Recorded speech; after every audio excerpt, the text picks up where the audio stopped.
Just an hour before my sister-in-law's wedding, I went into labor, and my mother-in-law took my phone and locked me in the bathroom, saying to hold off for a while, so that I don't steal sister-in-law's spotlight and ruin her special day.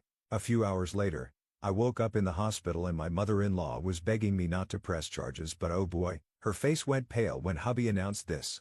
My husband Richard, Rick, male 30, and I, female 29, have been blessed with a daughter 2 weeks ago. This is our first child and we are obviously very excited.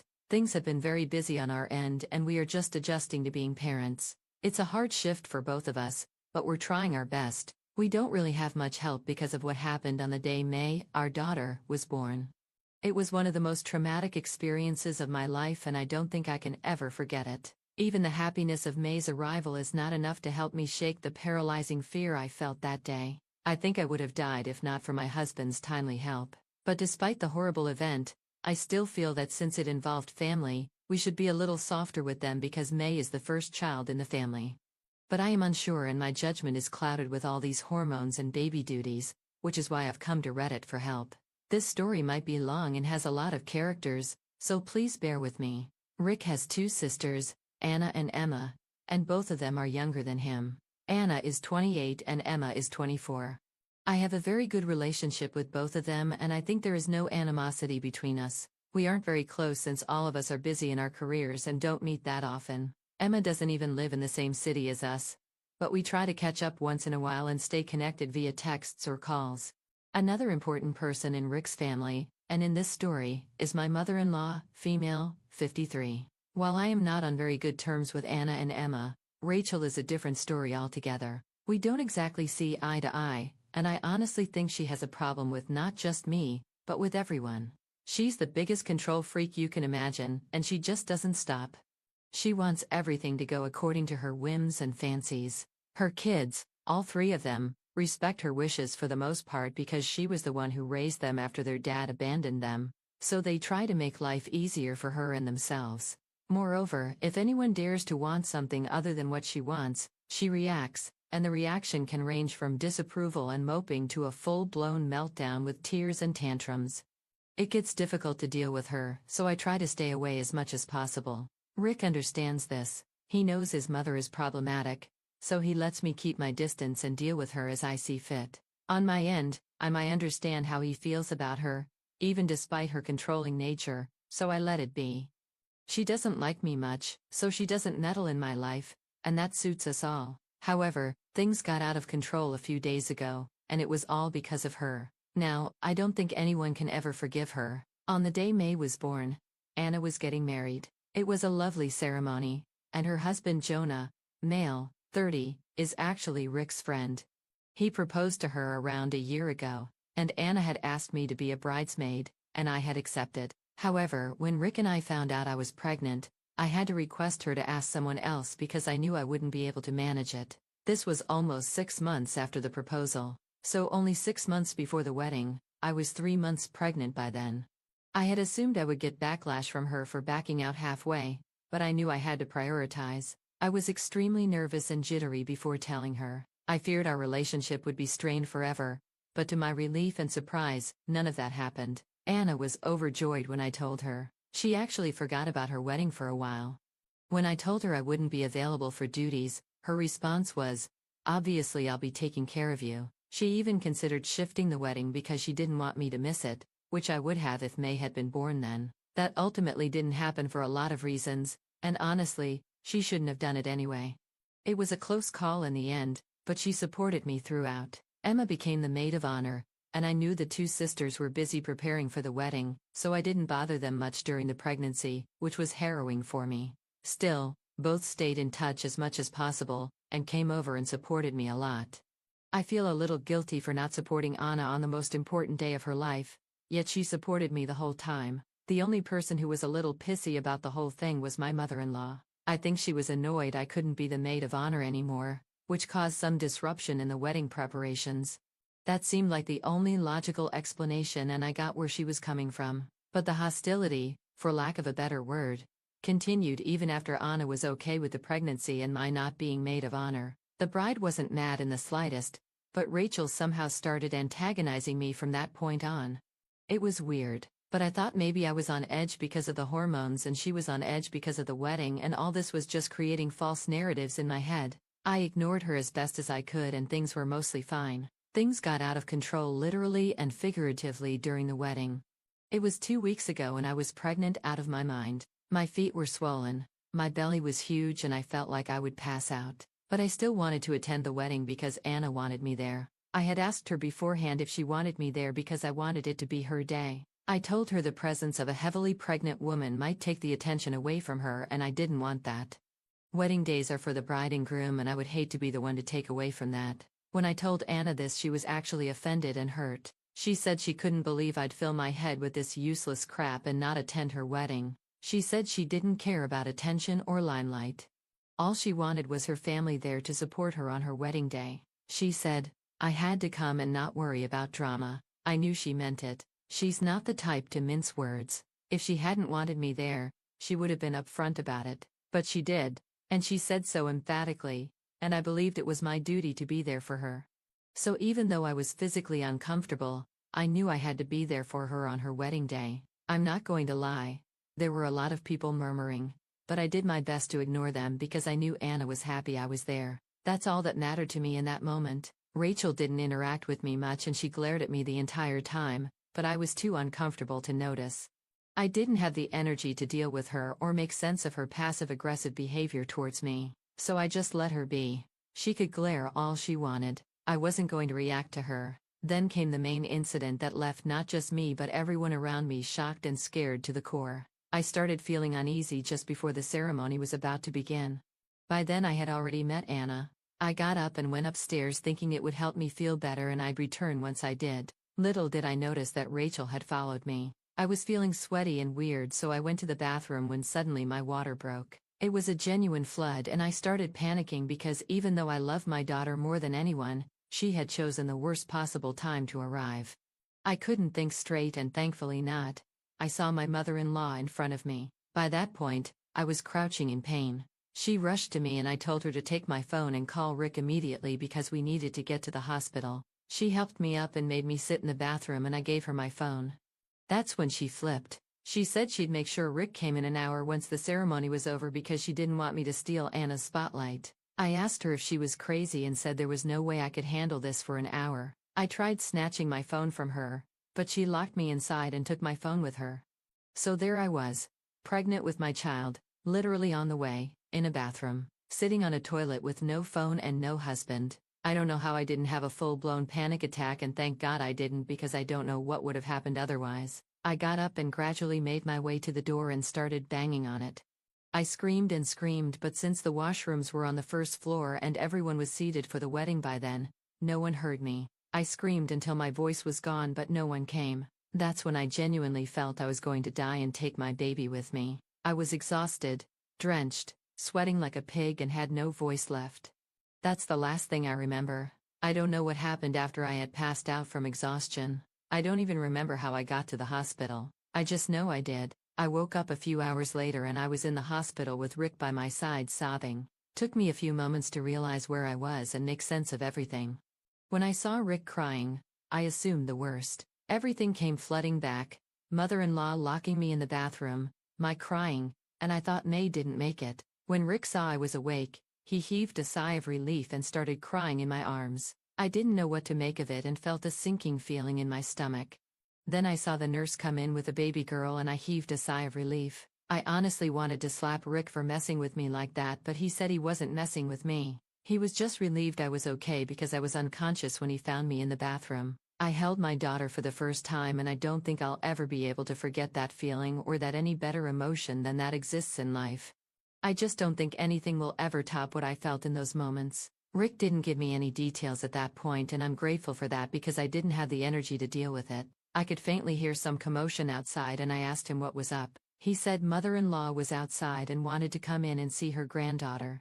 I told him what had happened in detail. I told him what she had done, how she had endangered our daughter for no reason. I also told him there was no way I was allowing her near my daughter ever. To me, she was dead. He said he knew everything. When he discovered me in that state, she broke down and told him everything.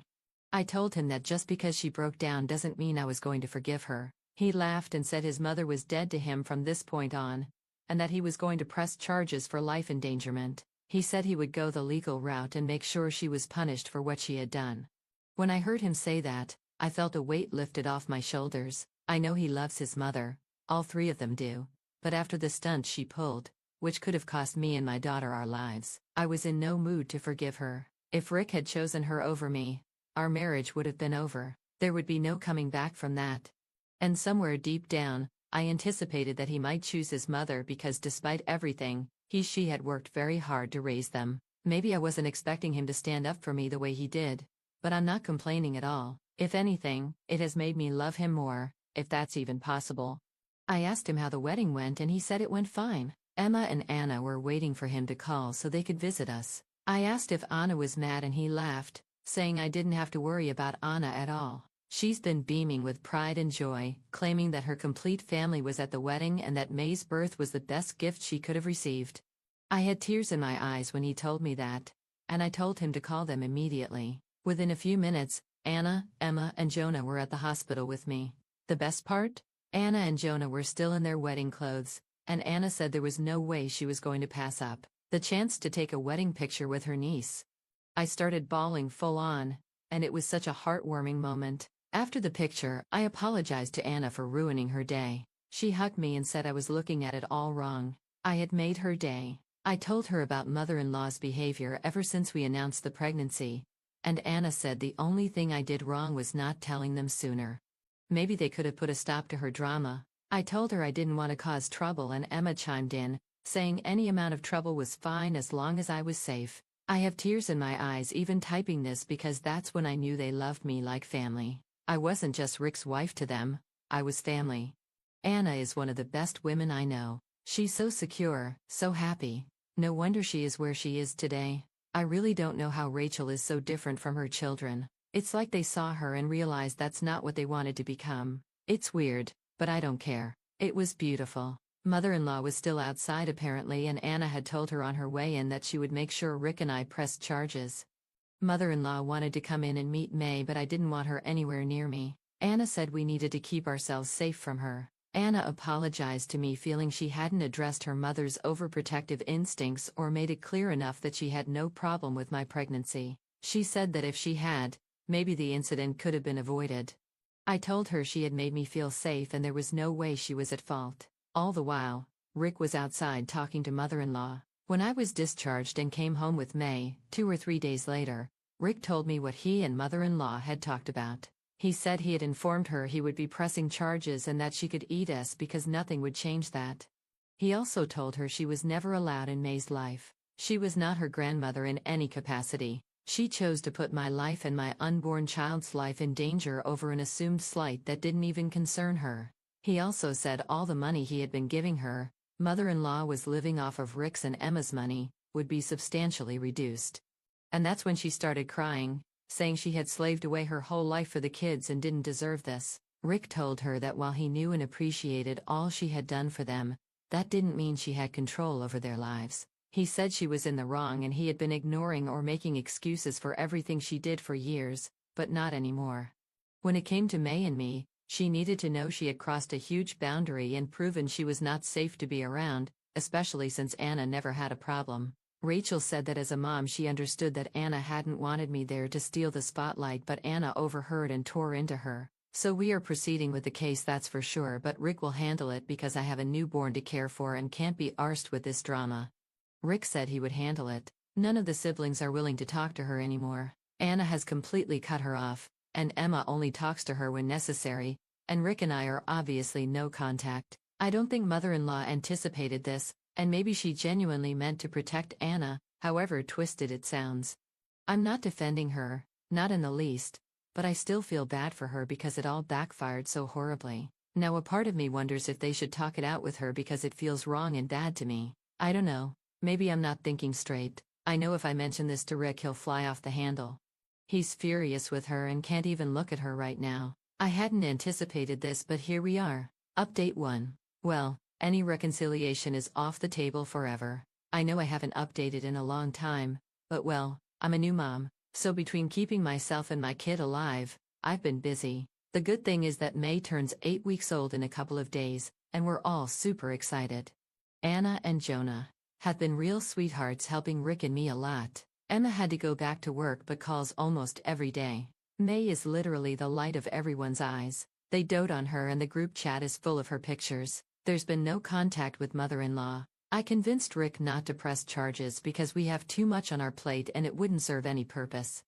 Rick was reluctant, but he agreed because neither of us has the energy for anything else. When we told mother-in-law last week, she appeared thankful. I say appeared because that woman is genuinely unhinged and she showed everyone her true colors last week. Last week Rick and I woke up at around 1 a.m. to loud banging on the door. I thought it was a robbery and I ran and hid with May while Rick went to open the door. I could hear shouting, but I didn't dare come out because I didn't want May to wake up. It turns out it was mother-in-law, and Rick said she was behaving like a crazy person. She kept screaming that she wanted to see May and that we couldn't keep her away. Rick said he had to threaten her with the police before she backed off. She was trying to force her way in. We immediately alerted Anna and Emma because if something was wrong with her, everyone needed to know. We were concerned, but honestly, it was for nothing. The next day, she sent us a disturbing text. She started off saying we were being nasty and horrid to her by not allowing her to see May, and we were punishing her because her only crime was being a mother. There was some more melodramatic nonsense in there, and gradually her text became more unhinged. She said she had the burden of raising 3 kids and always had to juggle one kid's priorities over another, and that's what she felt she had to do on May's birthday. She didn't want May to take away from Anna's day. She conveniently forgot that May was literally a fetus, and Anna herself had said multiple times that she had no issue with the pregnancy and the wedding happening at the same time. I still understood this part. What rattled me was what she said next. She said she was worried that with May in our lives, she wouldn't be as important to her kids anymore. When I announced my pregnancy, she thought Anna would be mad because that's what a normal woman would feel. But when she saw we were all excited about both the pregnancy and the wedding, she didn't like it. Basically, she was saying that she didn't like that we were all happy together with each other and for each other. She wanted us to be jealous and competitive. She said that when she realized the due date would be near the wedding, she hoped Anna would be mad at us. And maybe that May wouldn't take everyone's attention, but that didn't happen, and all everyone could talk about was May. She said she felt disrespected that a baby who wasn't even born had taken her place as the uniting factor for the siblings. She said more things and was still typing when I asked Rick to block her. I told him she was deranged and unsafe for me and all of us. I've had a constant headache since seeing those messages. I can't believe a woman over 50 is in competition with a 7-week-old baby. It doesn't make sense to me. And it doesn't have to, because I'm done with her. I'm done making excuses for her behavior and trying to understand her motivations. She can go to hell for all I care. We forwarded the messages to Anna and Emma, and they are disturbed too. They think she might be having a manic episode, and Emma said she will fly down to get mother-in-law checked at a facility. I think it's a good idea, but I'm staying out of it. This behavior is crazy and I don't want anything to do with her anymore. Update 2. We have a restraining order against mother-in-law. She didn't try anything again, but we're being cautious. Emma got her tests done and spoke to both a psychologist and psychiatrist. Everything is fine with mother-in-law. She was diagnosed with generalized anxiety disorder, but that was it. The doctor said there was no underlying medical reason for her behavior and suggested Emma take her to therapy. Emma has since gone no contact. She said she was willing to help if something was wrong, but hatefulness is who mother-in-law is and she can't tolerate her anymore. I totally get that, and share the view. She might have had my sympathy and support in a few months if she had a psychiatric issue. But now that's been ruled out, we know this is who she is. There's no reconciling with that. This is why we took a restraining order. For Rick and me, May's safety is of utmost importance, and mother-in-law has proven twice she's not safe. Moreover, she has ill will towards May specifically, so we have to be even more careful they don't come into contact. I think this will be my last update, and I hope I never have anything more to share about this entire episode.